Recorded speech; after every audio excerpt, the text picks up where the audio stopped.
Comienza A las Fuentes de la Fe en Tierra Santa, un programa dirigido por el padre Francesco Voltaggio.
Queridos amigos de Radio María, hola a todos, Shalom Lekulechem, Salam Milal Jami'.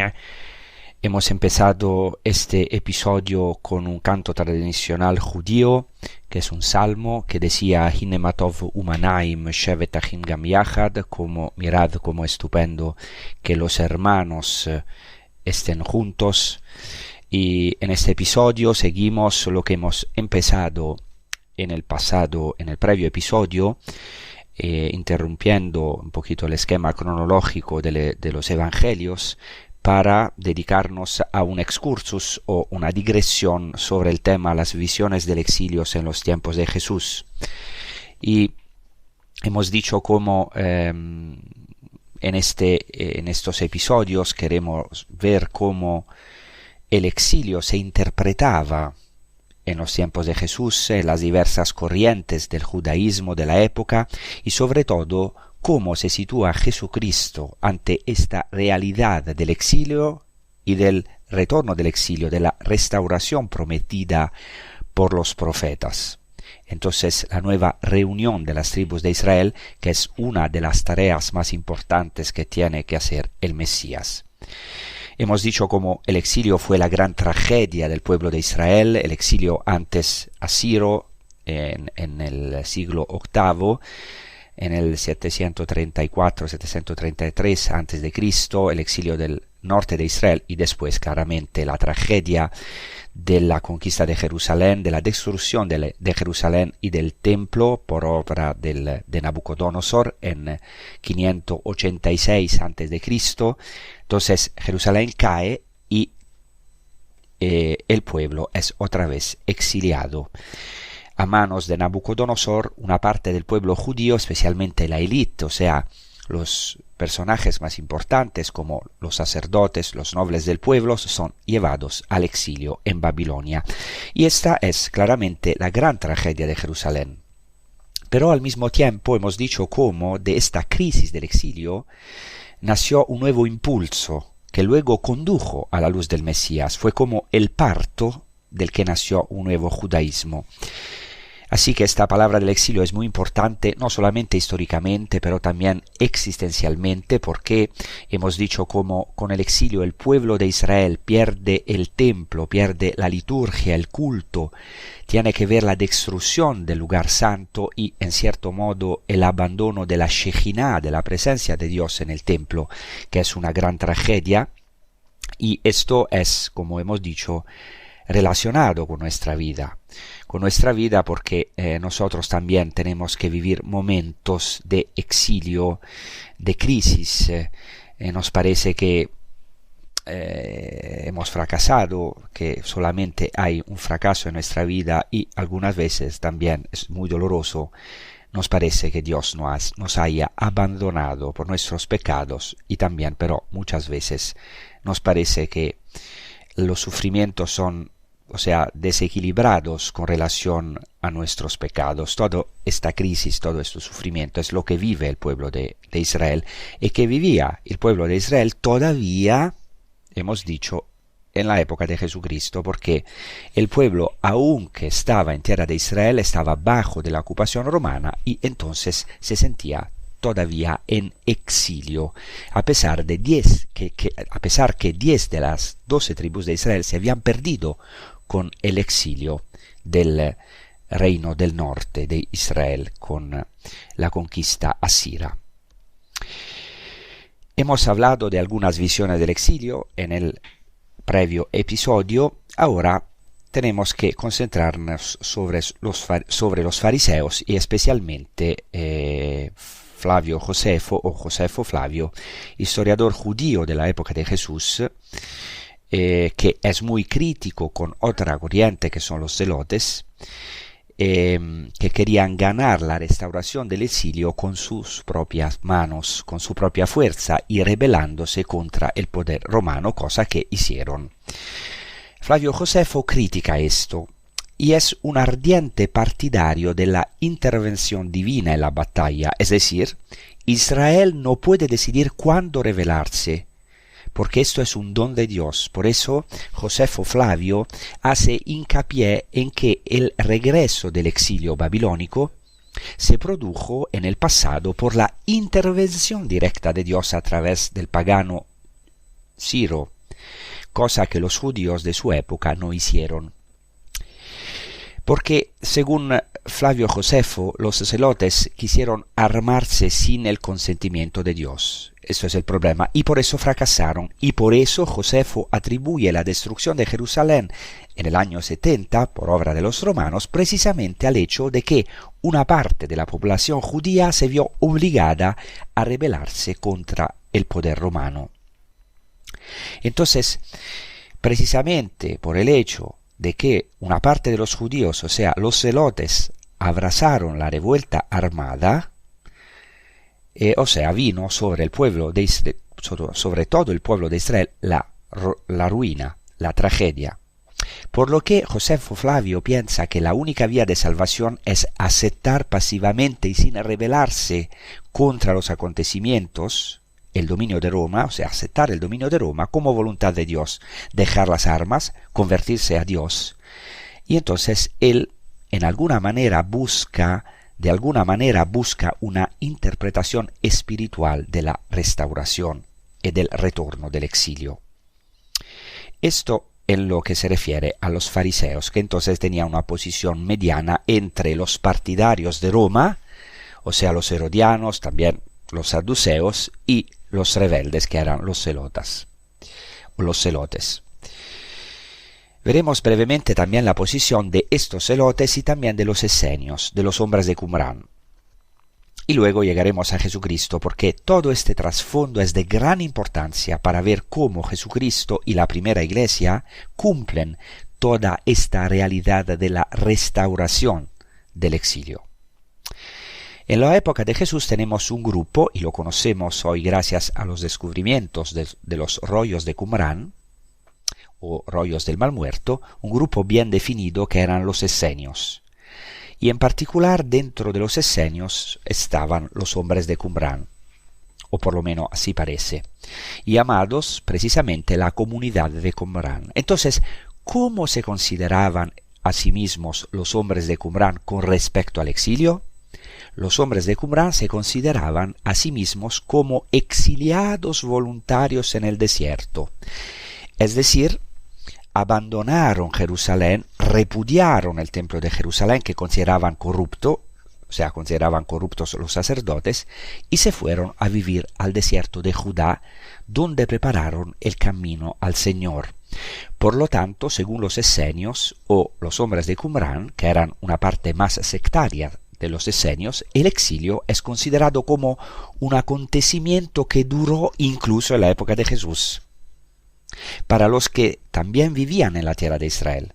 Entonces, no solo para los que estaban fuera de la tierra de Israel. Por eso, también para los hombres de Qumrán, el exilio, más que una realidad geográfica, es un estado de dispersión espiritual, de alejamiento de la palabra de Dios, de la Torá, de la ley. Algo entonces que puede ocurrir también en la tierra de Israel. Por eso en los manuscritos de Qumrán se dice que la reunión escatológica, o sea, de los últimos tiempos de Israel, desde el exilio, comienza con un resto, que es la comunidad de los justos, que es precisamente la comunidad de Qumrán, que se llaman a sí mismos los hijos de la luz, un título que vuelve también en el Nuevo Testamento. Estaban reunidos en torno a un Mesías o a una figura mesiánica llamada el Maestro de Justicia. Y se llama también de diversas maneras. Es decir, en Qumrán sucede algo muy importante. Empieza a surgir una idea fundamental, la idea de que la comunidad es el templo mismo. Por lo tanto, ya no es el templo, aunque ellos le den importancia al templo, pero el verdadero templo es ahora la comunidad, el resto de Israel. Esto en cuanto a los esenios, muy sintéticamente. Además, había otros grupos también ligados en cierto modo a los esenios, los llamados grupos apocalípticos, que ante todas las decepciones de este retorno del exilio, especialmente la decepción que se produjo con los macabeos, que si bien habían liberado a Israel de los pueblos paganos en el siglo II a.C., habían liberado a Israel del dominio de los helenistas, pero después ellos también se habían corrompido. La dinastía asmonea, o sea, los sucesores de los macabeos, se habían corrompidos, porque habían unido el sumo sacerdocio con el poder, con el reino, algo inconcebible o en todo caso desconcertante para un judío religioso. Así que los libros que tenemos hoy, esta corriente apocalíptica, produjo una literatura, algunos libros apocalípticos, como por ejemplo el primer libro de Enoch, donde se habla de una restauración que vendrá más allá de la historia, que vendrá directamente de Dios, que implicará a todo el cosmos, a todo el universo. Los cielos y la tierra se transformarán y vendrá un Mesías, llamado en el primer libro de Enoch el elegido, que aunque tenga que sufrir el rechazo de los malvados, será triunfante y glorioso, y la restauración tendrá lugar con un último combate celestial, y al final los dispersos del exilio serán reunidos, y la resurrección de los justos tendrá lugar el día del único, es decir, el día del Mesías, y la Jerusalén terrenal será reemplazada por la Jerusalén celestial. Los judíos justos supervivientes y los de la diáspora, o sea, los que vivían fuera de la tierra de Israel, serán reunidos en Jerusalén. Pero no solo los judíos, también las naciones paganas serán reunidas para someterse a Israel y a su Dios. Así pueden ver cómo surgen varias concepciones alrededor de la restauración del exilio. En el lado opuesto de los esenios estaban los celotes, que no estaban dispuestos a esperar simplemente la intervención de Dios, como hemos dicho, sino que querían luchar y tomar las armas, como hicieron los macabeos en su tiempo, para afirmar el reino de Dios, es decir, los celotes querían traer el reino de Dios por la fuerza, porque, según nos cuenta Josefo Flavio, los celotes seguían a los fariseos en la interpretación de la Torá de la ley, en cuestiones doctrinales, pero tenían una diferencia, dice Flavio Josefo, o Josefo Flavio. Tenían un eros, en griego, o sea, una pasión invencible por la libertad, es decir, solo reconocían a Dios como su único líder y Señor, no podían aceptar los romanos como dominadores, no podían aceptar el tributo que había que pagar a los romanos ni la ocupación enemiga, y así empezaron a nacer personajes que se consideraban mesías justo en la época en que Jesús era un niño o un muchacho, y luego incluso más tarde iniciaron una terrible rebelión armada que luego llevó a la destrucción del templo en el año 70 después de Cristo, después de la muerte de Cristo claramente.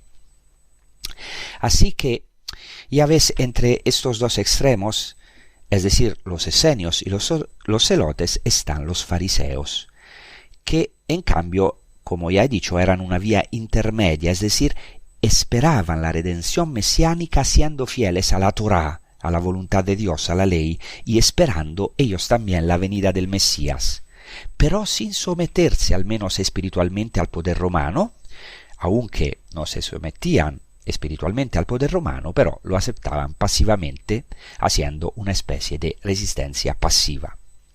Por último, un grupo que existía en la época de Jesús era el grupo pro-romano o pro-herodiano.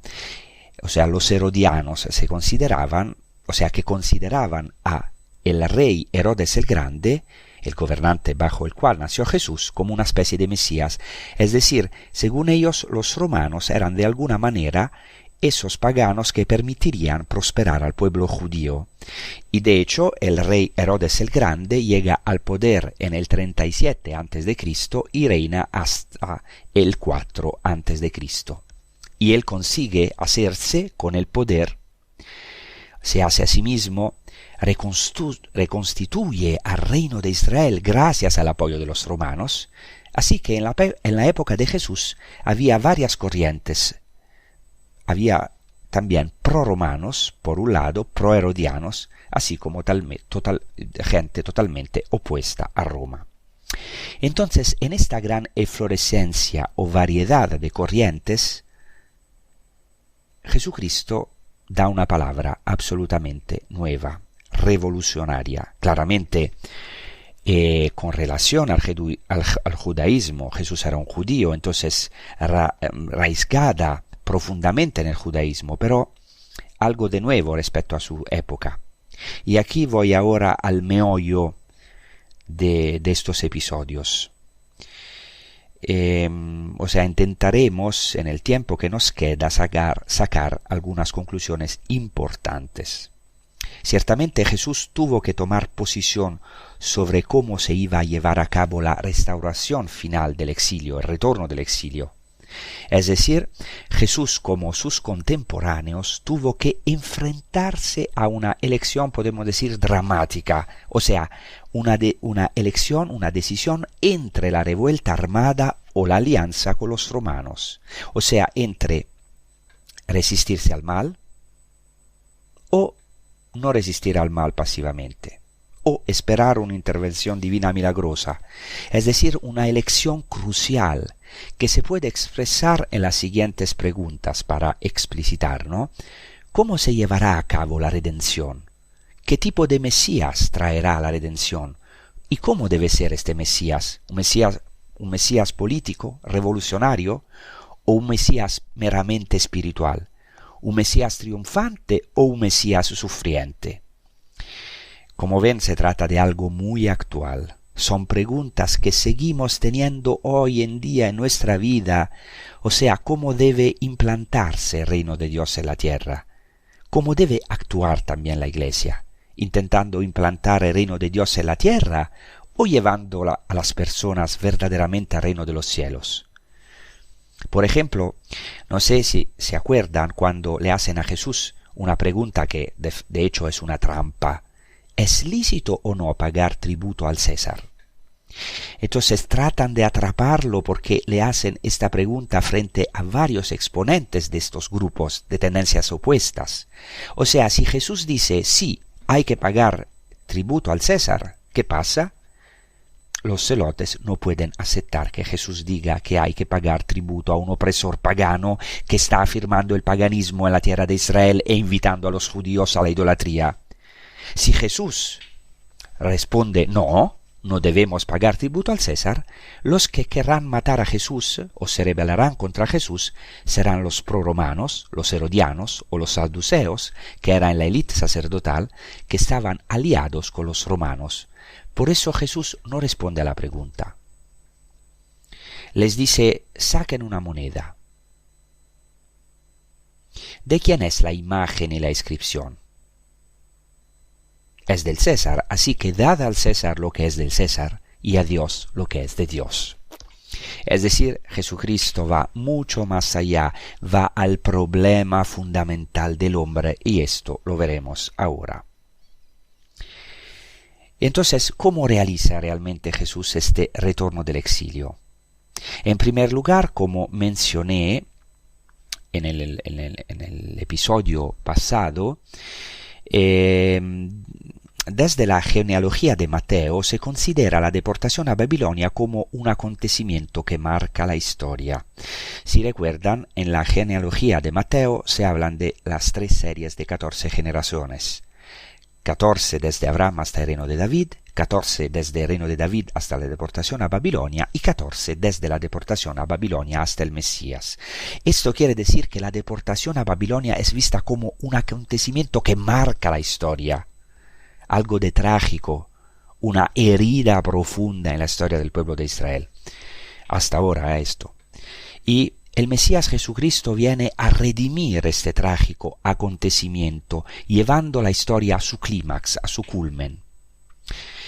Incluso ya Juan el Bautista aparece en el desierto igual, o sea, de manera parecida a los hombres de Qumrán, estos hombres del desierto, y Juan el Bautista anuncia la restauración del reino divino.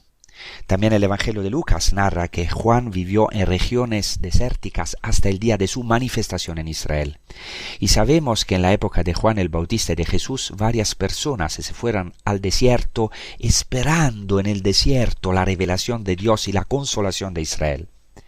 Y según los evangelios, Juan el Bautista cumple esta profecía en su propia persona, es decir, así como Israel experimentó, después de grandes sufrimientos, la liberación a manos de Moisés, el primer redentor, y subió del desierto a la tierra prometida, así la redención final por el Mesías tenía que venir del desierto.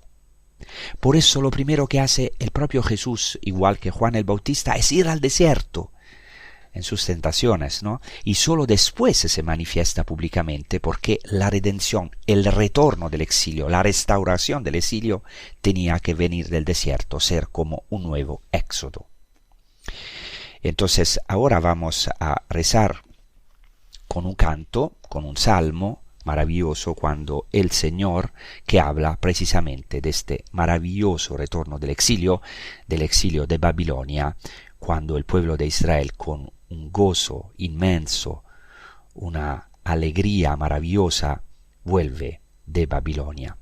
Vamos a escuchar este canto y a rezar juntos. Cuando el Señor hizo volver a los cautivos de Sion, nos parecía soñar. La boca se nos llenaba de risas, la lengua de cantares, porque allí se va llorando,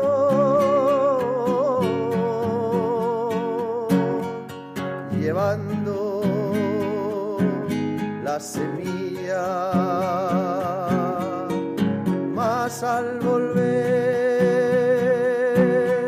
se viene cantando, trayendo las gavillas, grandes cosas ha hecho, maravillas ha hecho el Señor con nosotros. Por eso estamos alegres, porque allí se va llorando, llevando la semilla, mas al volver se viene cantando, trayendo las gavillas, trayendo las gavillas.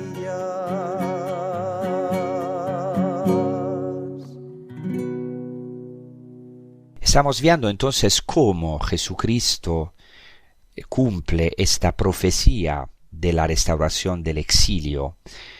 En el Evangelio de Lucas, Jesucristo es presentado como el Mesías hijo de David. Por ejemplo, en el Benedictus, que proclamamos cada día en las laudes, se traduce normalmente como poderosa salvación, o sea, una poderosa salvación. Pero en realidad en griego se dice cuerno de salvación. O sea, este cuerno de salvación o poderosa salvación de que habla el Benedictus es la que inaugura el reino eterno. Por eso Jesucristo el Mesías es proclamado por Simeón como la luz de los gentiles y la gloria de Israel. Por tanto, no solo la gloria de Israel, que realiza el retorno de los exiliados de Israel, sino también como la luz de los gentiles, de todas las naciones. Y en la profecía de Isaías, a la que se refiere la palabra de Simeón, se dice que el siervo del Señor tendrá que restaurar las tribus de Jacob, hacer volver a los supervivientes de Israel. Pero no solo esto. Dice también Isaías, es poco, dice al siervo del Señor, es poco que tú seas mi siervo para hacer volver a los supervivientes de Israel, para hacer volver a los exiliados, sino que te convertirás en luz para las naciones, en luz de los gentiles, porque llevarás mi salvación hasta los confines de la tierra. Jesús aparece en el desierto, como hemos dicho, y después de este tiempo de desierto aparece en Galilea, anuncia la llegada del reino de Dios y llama a la conversión, a la teshuvá, es decir, al retorno. Teshuvá en hebreo quiere decir retorno, lo que implica en primer lugar el retorno de los exiliados, la reunión de las 12 tribus de Israel. Y para ello Jesucristo elige a los 12. ¿Por qué elige a los 12? ¿Por qué 12 apóstoles? Porque estos 12 son una anticipación de la reunión escatológica de todas las tribus de Israel, que eran 12. De hecho, 12 es un número ideal que simboliza el principio de unidad de todo Israel. En las profecías se habla a menudo de la reunión, y ahora el resto de Israel se reúne en estos 12. A pesar de sus negaciones, incluso de sus divisiones, las 12 tribus en los 12 apóstoles son restauradas en unidad, según las antiguas promesas. Y así entendemos por qué Jesús, cuando envía a los 12 de 2 en 2, les ordena que no vayan a las ciudades de los gentiles, ni a las de los samaritanos. No, porque la salvación de Cristo, quiero decir, no porque la salvación de Cristo no sea para los gentiles, al contrario, sino porque en primer lugar, como dice el mismo Jesucristo, Él se dirige a las ovejas perdidas de la casa de Israel. ¿Qué quiere decir?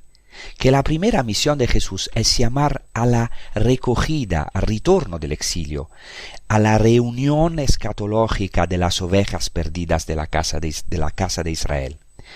Y tiene así que cumplir la palabra de los profetas. Y después, por supuesto, Jesucristo mismo empezará a ir a los gentiles, a los paganos, irá al territorio de los gentiles, como sabemos de los evangelios. Eso es importante, ¿no? Porque algunos, disculpen, pero me parece por ignorancia, bastante grande. Dicen que Jesucristo era bastante fundamentalista al comienzo y después se abrió a los paganos. No es así.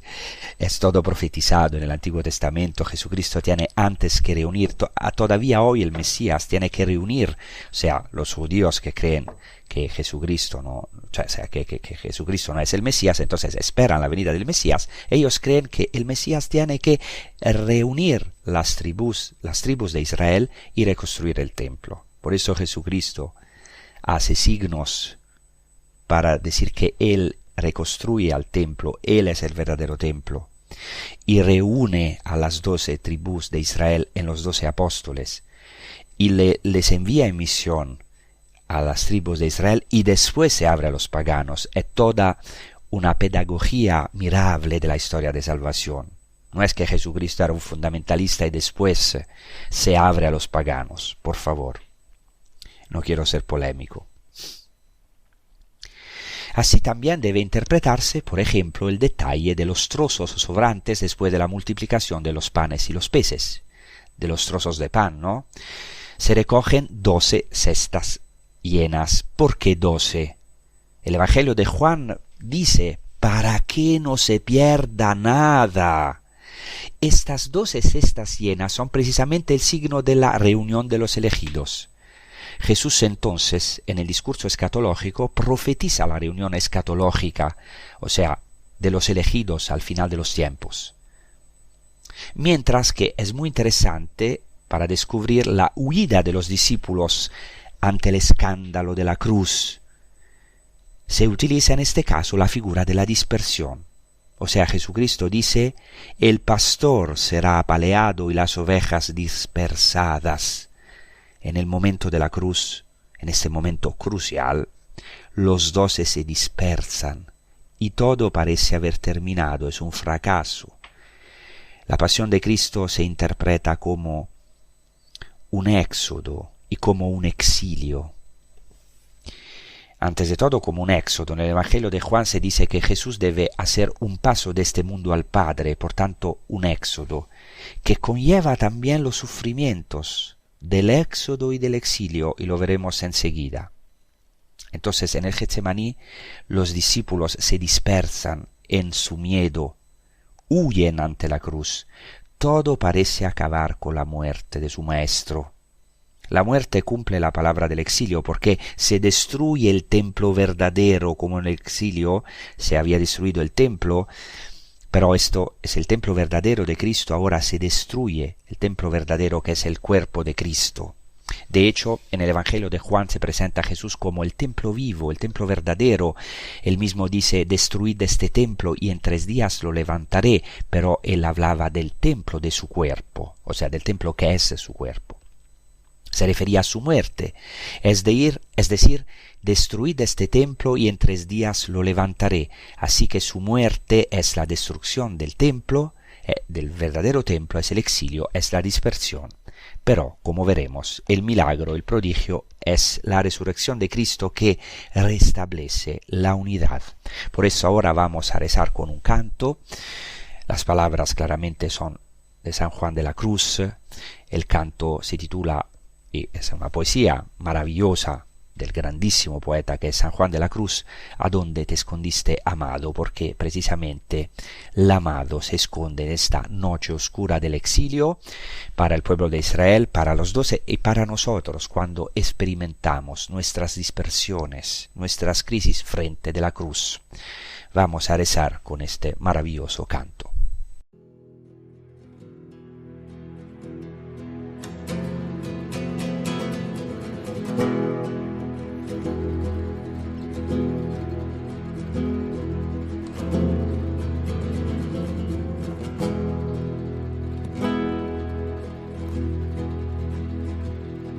¿A dónde te escondiste, amado? Y me dejaste con gemido, como el ciervo viste, habiéndome herido, salí tras ti clamando. hubiera sido.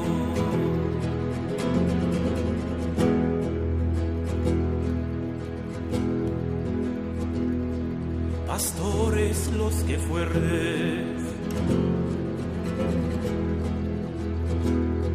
allá por las majadas al otero, si por ventura viernes aquel que yo más quiero, decidle que adolezco, que no muero.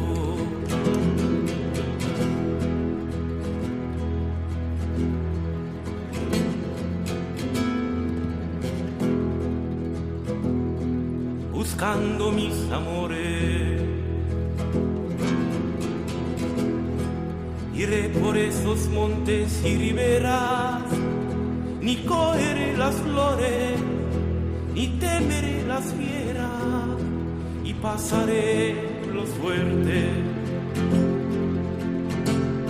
y fronteras.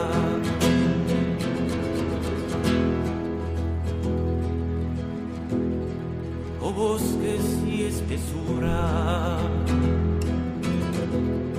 plantadas por la mano del amado, o prado de verdura, de flores esmaltado, decid si por vosotros ha pasado. Mil gracias derramando, pasó por estos sotos con presura, yéndolos mirando con sola su figura, vestidos los dejo de su hermosura.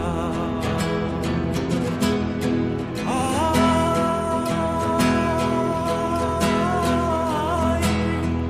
¿quién podrá sanarme? Acaba de entrar arte y a de veros. No quieras enviarme de hoy más mensajeros que no saben decirme lo que quiero. Ay,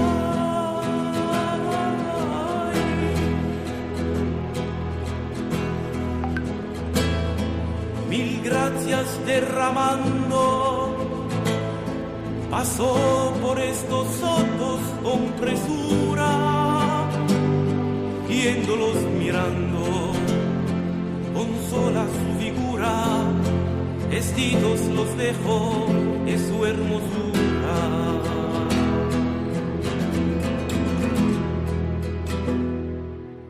Entonces, con la muerte, con la pasión y la muerte de Cristo, se actúa un exilio, podemos decir. Las tribus de Israel son heridas porque claramente uno de los 12 va a traicionar a Jesucristo.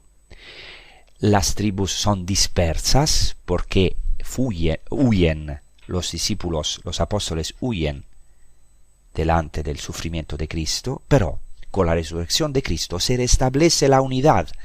Este es el milagro, el prodigio de la resurrección.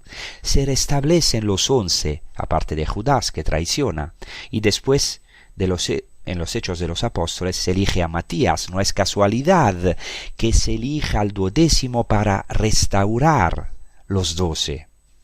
Pero aún más, con Pentecostés, con la efusión del Espíritu Santo, el don del Espíritu Santo, se anula la dispersión de Babel, la confusión de lenguas, porque ahora los apóstoles, llenos del poder del Espíritu Santo, hablan todas las lenguas del mundo, las lenguas de todas las naciones. Todo el mundo les entiende.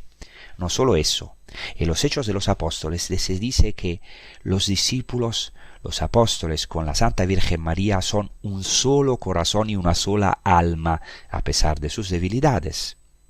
No solo eso, en los Hechos de los Apóstoles se dice que los primeros cristianos se dispersan, pero tal como hemos escuchado en Filón, esta dispersión, o sea, se dispersan después cuando a causa de las persecuciones, ahora no a causa del miedo, llenos del poder del Espíritu Santo, son dispersos en las naciones a causa de las varias persecuciones de las que se habla en los Hechos de los Apóstoles, pero como hemos escuchado en el episodio pasado, en Filón, lo decía Filón de Alejandría, esta dispersión servirá como misión entre los gentiles, será providencial. La persecución también es providencial, para que los apóstoles se vayan en misión en todos los lados de la tierra. Y de hecho, la dispersión y persecución de los primeros cristianos, que se ven obligados a abandonar Jerusalén, servirá para la primera evangelización, como es clarísimo en los Hechos de los Apóstoles. Podríamos entonces citar muchos textos del Nuevo Testamento. El Nuevo Testamento está muy interesado en describir esta reunión escatológica de las 12 tribus y también la reunión de todas las naciones. No tengo mucho tiempo, pero me gustaría mencionar el libro del Apocalipsis. En el libro del Apocalipsis, el simbolismo de los 12 y sus múltiplos es muy importante, particularmente la descripción de la Jerusalén celestial. En la Jerusalén celeste se cumple totalmente la reunión escatológica. La salvación en Cristo reúne a los elegidos desde el norte, de donde había venido la desgracia del exilio, y las puertas de la Jerusalén celeste están siempre abiertas para los elegidos, incluso hacia el norte, de donde había venido la desgracia del exilio. Y no solo eso, los cimientos de la nueva Jerusalén celestial son 12 piedras que son el símbolo de las 12 tribus y también son los 12 apóstoles. Estas 12 piedras, estas 12 gemas, y esto es muy interesante. Es una tradición judía, porque en el Midrash, en el Targum, en la tradición oral judía, cuando Jacob en el Antiguo Testamento tiene el sueño en Betel, o sea, ve los cielos abiertos y los ángeles de Dios subir y descender de una escalera que va hacia el cielo, entonces Jacob tiene este sueño en Betel cuando se apoya en unas piedras. En hebreo se utiliza el plural piedras y luego se habla de una piedra. Entonces el Midrash y el Targum dice que son 12 piedras que en realidad se unen. Y esta única piedra, dice la tradición oral judía, es la piedra fundamental del templo. Even Shitiyah en hebreo, o sea, la piedra de fundación del templo. Y todo esto se cumple en el Nuevo Testamento, en la Jerusalén celestial, donde finalmente las tribus de Israel están unidas en los 12 apóstoles. Incluso en los 144.000, que es un múltiplo de 12, que es un número simbólico. Juntos, sin embargo, con todos los paganos, y aquí está el milagro. La palabra de Cristo, el don del Espíritu Santo, la fundación de la Iglesia hace que esta palabra de salvación, como fue profetizado que vendría a todas las naciones del mundo, ahora ya esta palabra de salvación no es exclusiva de un pueblo. Ya no es la reunión de solo el pueblo elegido, el pueblo de Israel. Pero todo hombre puede ser elegido en Dios y es bienvenido en la Jerusalén celestial.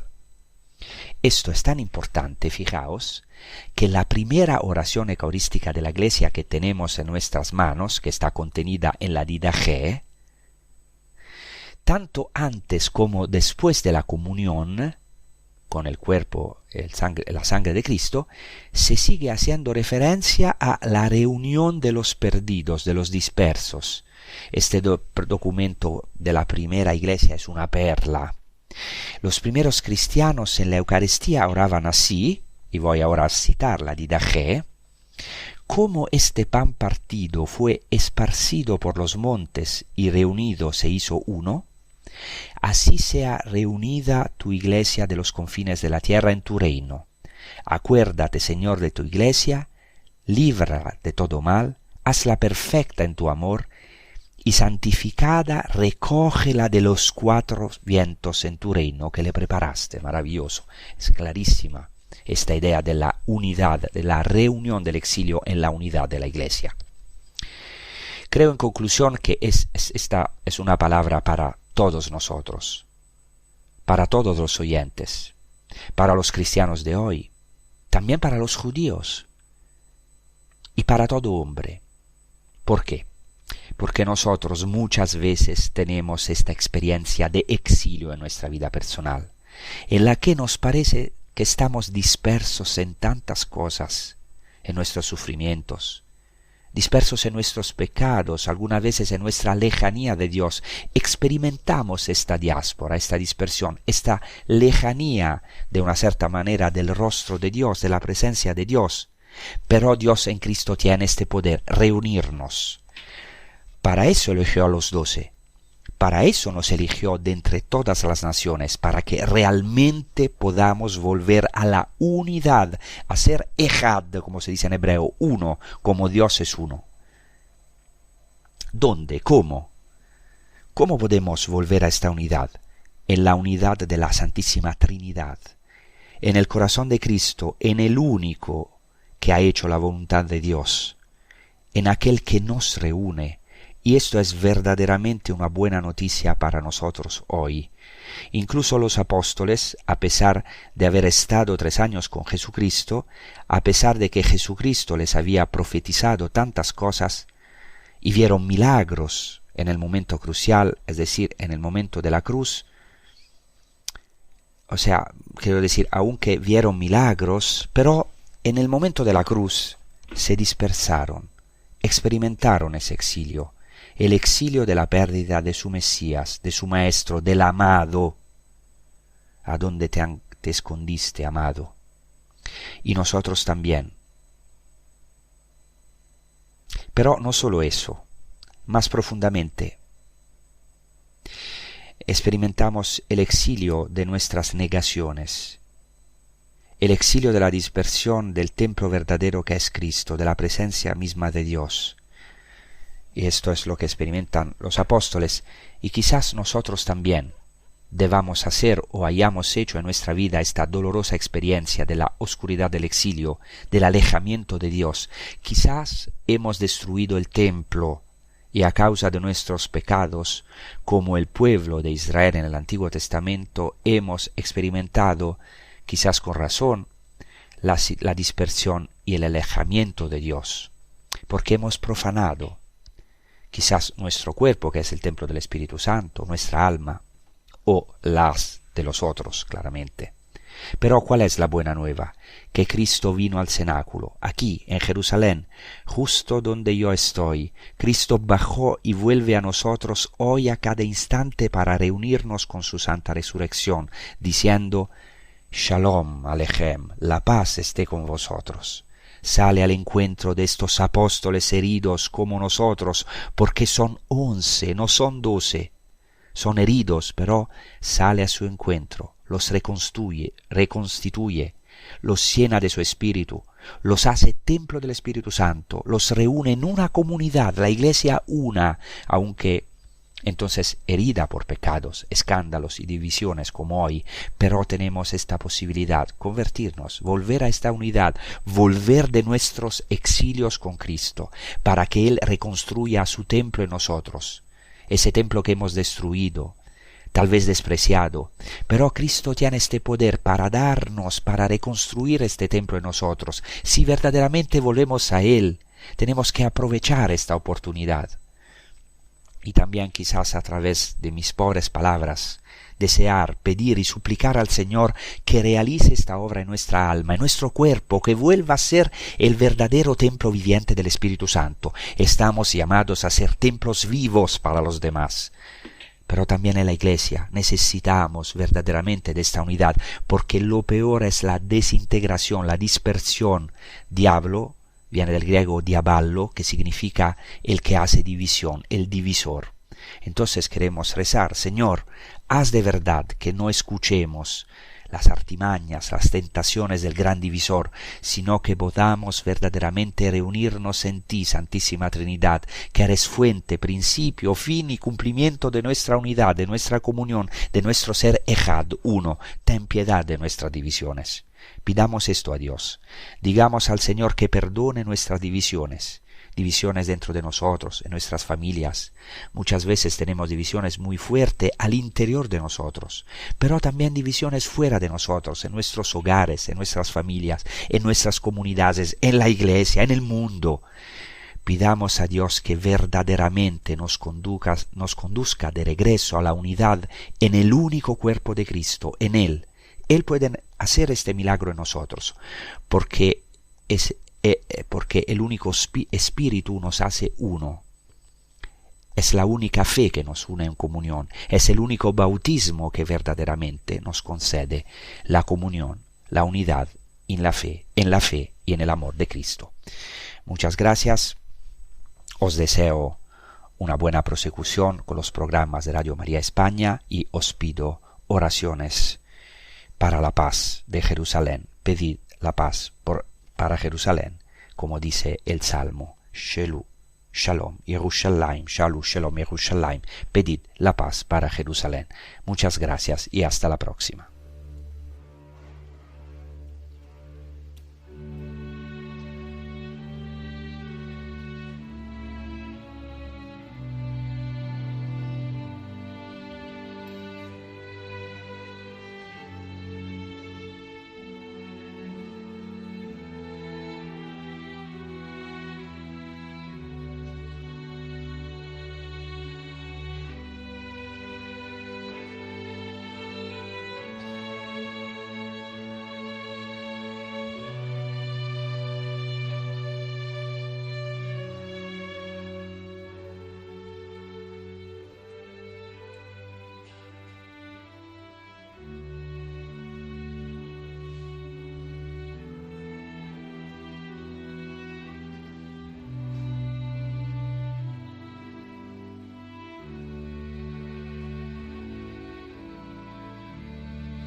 Y así concluye A las fuentes de la fe en Tierra Santa, con el padre Francesco Voltaggio.